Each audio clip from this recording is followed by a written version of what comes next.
Hi guys, welcome back to my channel. My name is Ria and I create beauty and fashion content here on YouTube. Today's video is a little bit personal to me.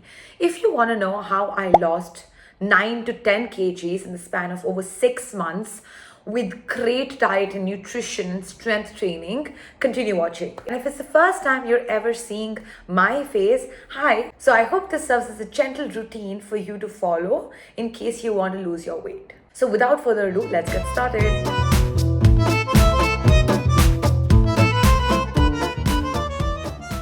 Before getting into the video, I want to explain you why am I making this video. I am making this video to make you understand one basic rule. Every time you load up on carbs, whether it's carbohydrates and it's essential or sugar, your insulin level rises. When your insulin level rises, your body stores fat. But when you keep your insulin calm through protein and balanced diet and movement, your body will not store fat and instead will start burning fat. That is the basic science of fat loss.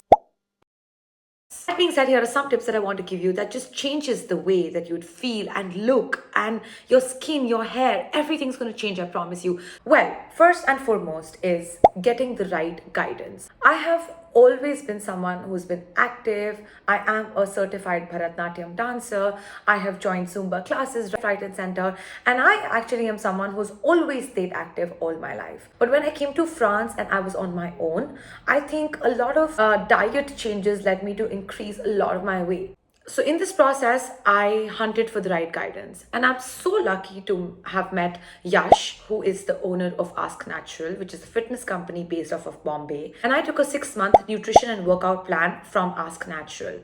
They have customized plans suitable for your needs. I will keep all of their details in the description box below. So if you want to have the chance to go and change your life, you can go do so by messaging them. Okay, let's get into the first bits of things that you and I can follow that is not going to make a hefty change in your routine. Okay, before I even start my meal, I start with apple cider vinegar.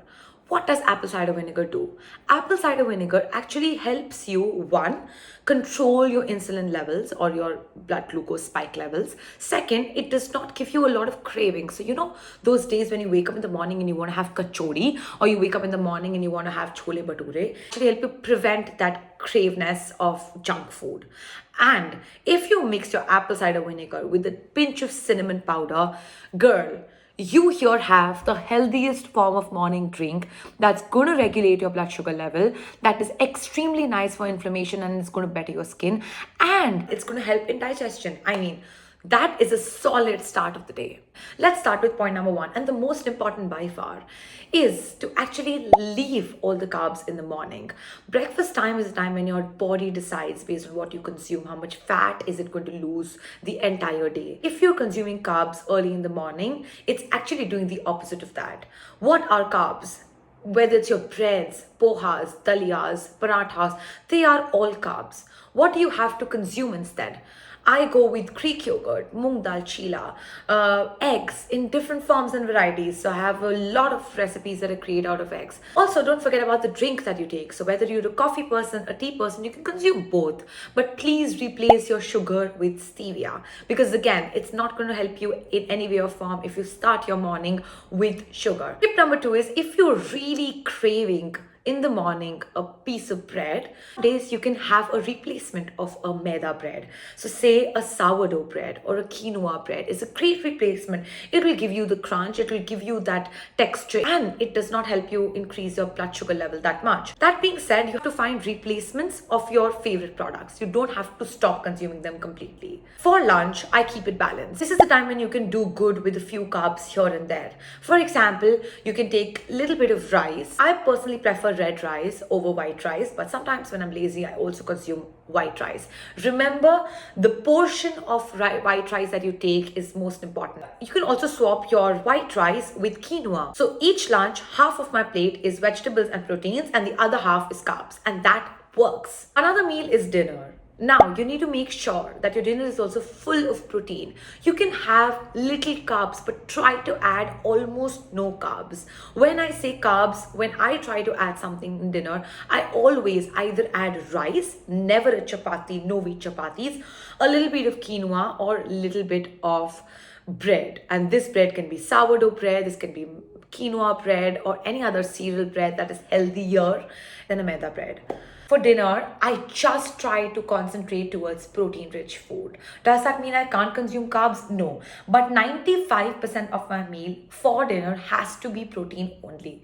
Whether it's eggs, tuna, salmon, pork, lamb, or chicken, you choose your protein. If you're a vegetarian, you have loads of options as well. You can go ahead with tofu, you can go ahead with paneer, you can even have soya chunks to an extent, and with hummus, etc. There's so many varieties that you can choose from, but here you're not consuming roti. You're not consuming any kind of wheat. You're also staying away from rice if possible. These three changes might seem small, but they have just changed the game how I started looking and feeling.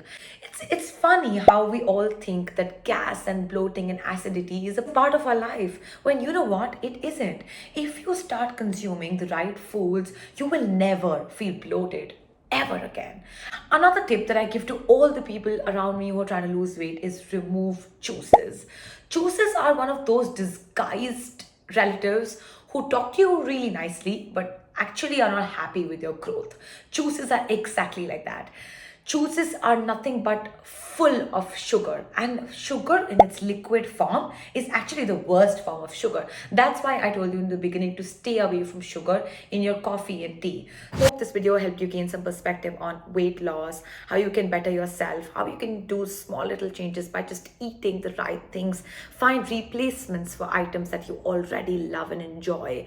And I hope the message of eating healthy and staying healthy reached to you. If you love this video, don't forget to give it a thumbs up and subscribe to my channel. And if you want to be notified for my next few videos, I'm going to post a lot of them. Hit the notification bell so every time I make an upload, you get notified. With that, thank you so much for watching the video. I'll see you in the next one.